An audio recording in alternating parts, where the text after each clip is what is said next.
မင်္ဂလာပါရှင် EP7 ကိုရောက်ပါပြီကျမကတော့လေ EP တွေကိုအစဉ်လိုက်လေးတွေကြည့်စေချင်တယ်ပေါ့နော်အဲ့ဒါမှကျမတို့ကဒီရှေ့လျှောက်မှာသွားတဲ့ချိန်ကျရင်စာတန်းလေးတွေကရှည်လာတဲ့ချိန်ခါကျရင်ကိုကပို့ပြီးနားလည်အောင်ပေါ့နော်ကျမကအစဉ်လိုက်အဆက်ကလေးတွေနဲ့ကျမတင်ပေးမှာမလို့ပြောပြပေးမှာမလို့အဟောင်းလေးတွေခဲကစကလုံးဝဟာရတွေကိုကိုကတိထားပြီးဆိုရင်ဒီရှေ့လျှောက်မှာကျမကဆက်ပြီးတော့ပြောပြပေးတဲ့ဝဟာရတွေနဲ့ချိတ်ဆက်ပြီးတော့သင်ပေးမှာမလို့ပါ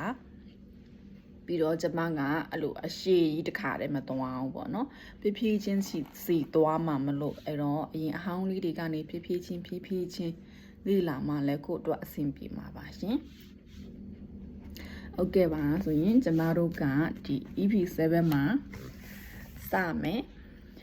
ကျမတို့ဒီ EP7 မှာဆိုရင်ကျမတို့အတစ်ခုလေးကသင်ယူတယ်ပေါ့နော်သင်ယူတယ်ဆိုရင် Rian လို့ပြောတယ် Rian နော်ရာဆိုပြီးရှောင်းမလိမ့်နိုင်တဲ့လဲ Lian ဆိုလဲရတယ်နော်ဒါပေမဲ့တကယ်ဆိုရင်တော့ Rian ဆိုတာသင်ယူတယ်အဲ့တော့ကျမတို့ကရင်ဟောင်းမှာဗာတိထားပြီလေချင်တယ်လေချင်တယ်ဆိုရင်အမကိုတင်ချင်တယ်ရရီယန်လို့မလားရရီယန်ကိုတင်ချင်တယ်ကျမတို့ကထိုင်းဘာသာစကားကိုကျမတို့ကภาษาไทยလို့ခေါ်တယ်ภาษาไทยရရီယန်ภาษาไทยဒါဆိုရင်ကိုကထိုင်းစာတင်ချင်တယ်လို့ပြောတာနော်အဲ့တော့ภาษาဆိုတာဘာသာစကားကိုပြောတာထိုင်းဘာသာစကားภาษาไทยမြန်မာဘာသာစကားဆိုရင်ภาษาพม่าမြန်မာကိုသူတို့ကพม่าလို့ခေါ်တယ်ภาษาพม่าအင်္ဂလိပ်ကိုသူတို့ကအင်္ဂလိပ်လို့ခေါ်တယ်အင်္ဂလိပ်ဘာသာစကားကိုภาษาအင်္ဂလိပ်နော်ภาษาအင်္ဂလိပ်အဲ့တော့ကိုက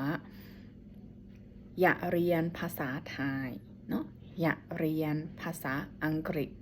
อยากเรียนภาษาพม่ากิติยูชเนอยากเรียนเนาะဟုတ်ပြီကျမတို့နောက်တစ်ခုကကျမတို့စိတ်ဝင်စားတယ်ဆိုရင်สนใจစိတ်ဝင်စားတယ်ကျမစိတ်ဝင်စားတယ်ฉันสนใจ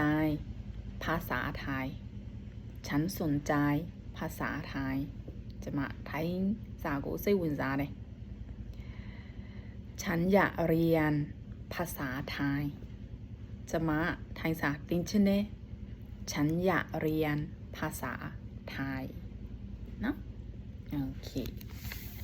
ပြီးရင်ကျမတို့ကနားလည်တယ်ဆိုရင်เข้าใจလို့ပြောတယ်เข้าใจကိုကနားမလည်ဘူးဆိုရင်မိုက်เข้าใจနော်နားလည်သလားဆိုရင်เข้าใจไหมဆိုတာမေးခွန်းလေးပေါ့နော်เข้าใจไหมထိုင်းစကားနားလည်လားဆိုရင်เข้าใจภาษาไทยไหมเข้าใจภาษาไทยไหมကိုကနားမလည်ဘူးဆိုရင်ไม่เข้าใจค่ะကိုကနားလေတယ်ဆိုရင်တော့เข้าใจค่ะ